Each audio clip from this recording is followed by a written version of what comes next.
This news is brought you by नगर परिषद पांवटा साहिब। पांवटा साहिब में बिजली के अघोषित कट से परेशान किसानों के लिए न्याय की मांग करते हुए कांग्रेसियों ने मोर्चा खोल दिया है। मंगलवार को गोंदपुर में बिजली बोर्ड के एक्शन कार्यालय का घेराव कर धरना प्रदर्शन किया। इस दौरान धरने पर बैठे कांग्रेसी सरकार और बिजली बोर्ड के खिलाफ नारेबाजी करते नजर आए।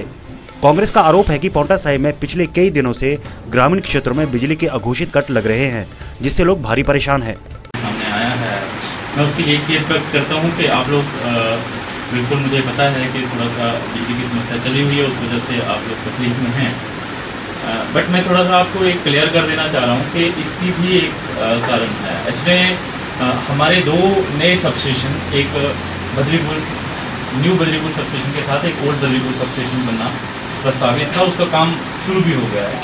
और एक ये सूरजपुर से थोड़ा आगे जाके सूरजपुर में एक सबस्टेशन बनना प्रस्तावित था, बट कोविड-19 के चलते ये सारे ट्रांसफार्मर्स जो सारे सबस्टेशन था, इनका कंप्लीट मतलब करीबन 6 महीने डिले हो गया। अदरवाइज इस पीक सीजन में हम ये एक्सपेक्ट कर रहे थे कि ये सबस्टेशन आ जाएंगे और ओवरलोडिंग का इशू नहीं आएगा। हमारी सप्लाई जो थी वो खुदरी से चलती थी। अभी कुछ दिन हमें सप्लाई जो थी वो सूरजपुर से मिली है और सोलन से मिली है। तो सोलन से जब सप्लाई मिलती है तो जनरली हम फैगेंड पे पड़ते हैं। एक्चुअली सोलन की जो सप्लाई आती है जलंधर से आती है, तो हम फैगेंड पे रहते हैं। उसकी वजह से और वो सप्लाई हमें कालाम के साथ शेयर करनी पड़ रही थी, तो ओवरलोडिंग का एक इशू था। वो इशू भी 2-3 दिन पहले रिजॉल्व हो गया हुआ है। अब जो पांवटा मेन में जो दिक्कत आ रही है वो हमारे कुछ ट्रांसफार्मर्स ट्रबल कर गए थे, उन ट्रांसफार्मर्स को नयों से रिप्लेस कर दिया हुआ है। अभी हमने एक सूरजपुर में ट्रांसफार्मर बदला है, आज 2 ट्रांसफार्मर एक विश्वकर्मा चौक पे चेंज करेंगे, एक पिछले कल कब्रिस्तान में आज कब्रिस्तान में चेंज करना है। तो जो लोकल लेवल पे प्रॉब्लम्स हैं उनको भी हम एड्रेस कर रहे हैं। मुझे नहीं लगता कि अब 1-2 दिन के बाद मुझे नहीं लगता कि आप लोगों को इस समस्या से जूझना पड़ेगा।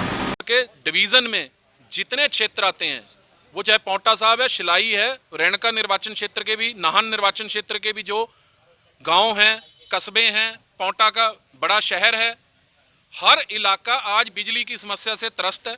और ये समस्या कोई 1-2 दिन से नहीं चली हुई, ये समस्या खुद बिजली बोर्ड के नज़र में संज्ञान में बहुत दिन से थी। ये लावा एक दिन में नहीं फूटा है, ये जनता का गुस्सा एक दिन में पैदा नहीं हुआ है। रोजाना लोगों के शिकायतों के बावजूद बिजली बोर्ड का प्रशासन और अधिकारी नींद में सोए रहे, पद के नशे में चूर चूर रहे और जनता पिसती चली गई। 4 महीने से पहले ही किसान दुखी था, दुकानदारों का कारोबार चौपट हो चुका था, छोटे उद्योग धंधे बंद हो रहे थे।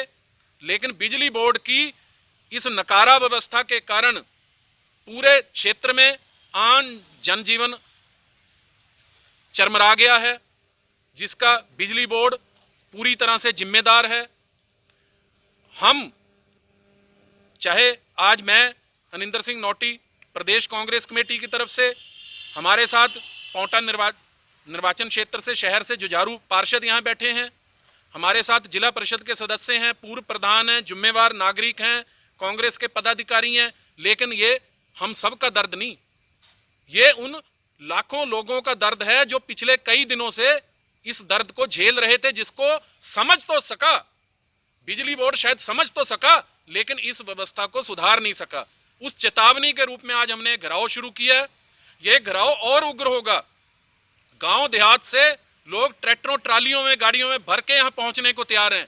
हमने फिर भी सोशल डिस्टेंसिंग का कहीं ना कहीं कानून को मानते और पालन करते हुए इस आंदोलन को उतना ही आकार दिया है जितने से इनके कान खुल सकें। अगर अभी भी इनके कान नहीं खुलते, इसका आंदोलन का वृहद रूप और बड़ा क्रांतिकारी रूप इनके सामने आएगा। हम बिजली बोर्ड के दफ्तर को बंद करेंगे, अधिकारियों को अंदर बंद करेंगे, जब तक जनता को न्याय नहीं मिलता और अधिकारी हमको ये समझाने में कामयाब नहीं होते कि इतने दिनों से जनता त्रस्त क्यों है और अधिकारी मस्त क्यों है, तब तक ये घेराव हटेगा नहीं। अधिकारियों को इस बात को समझना होगा। कुछ समय के बाद हम माननीय एक्शन महोदय से बात करने के लिए जाएंगे। हमने उनको समय दिया था कि अगर स्थिति उनके नियंत्रण में नहीं है, उनके काबू में नहीं है, अगर उनके जो अधीनस्थ कर्मचारी हैं उनकी बात नहीं मानते, तो वो उच्चाधिकारियों से बात कर लें, इस समस्या का हल निकालने की कोशिश कर लें। अगर कोशिश उनके हाथ में हुई, हम आश्वस्त हुए, हम जनता को आश्वस्त करते हुए धरना समाप्त करेंगे। और अगर हम आश्वस्त नहीं होते तो ये धरना बदस्तूर दिन और रात जारी रहेगा और ये अधिकारी भी यहीं रहेंगे। इनको भी बिना बिजली के रह के जनता का दर्द समझना होगा। धन्यवाद।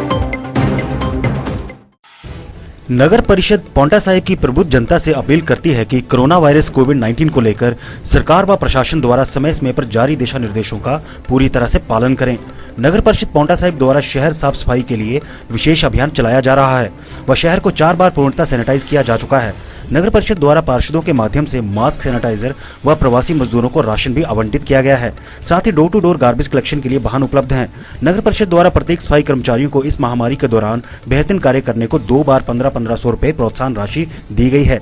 इसके साथ साथ नगर परिषद द्वारा कोरोना वायरस कोविड-19 को लेकर सोशल मीडिया, समाचार पत्रों व होर्डिंग्स लगाकर सरकार द्वारा जारी दिशा निर्देशों को प्रचारित व प्रसारित किया गया है। नगर परिषद पांवटा साहिब की ओर से कोविड-19 के लिए पुरजोर कार्य किया गया है, जिसमें हमने पूरे शहर को 3 से 4 बार सैनिटाइज किया गया है। इसमें हमने फायर वालों का भी सेवाएं दी हैं और साथ साथ हमारे जो कर्मचारी हैं वो दिन रात इस पे लगे रहे और अभी भी लगे हुए हैं, मुस्तैदी से लगे हुए हैं। और हमने जो है कर्मचारियों को प्रोत्साहन के तौर पर 1500 रुपया 2 महीने का 1500 रुपया एक प्रोत्साहन राशि भी हमने उन्हें उपलब्ध कराए हैं ताकि उनका साहस बना रहे। और इसके साथ साथ मैं आपके माध्यम से नागरिकों से ये अपील करना चाहूँगा कि जो प्रशासन द्वारा समय समय पर निर्देश दिए जाते हैं उसका अनुपालना अक्षरशः करें ताकि हम इस महामारी से बचे रह सकें और किसी भी तरह का उल्लंघन करने की हिम्मत ना करें, क्योंकि ये बीमारी अदृश्य दुश्मन है जो कभी भी किसी भी वक्त किसी को भी ये अटैक कर सकता है। सावधानी बरतें और सवच्छ रहें।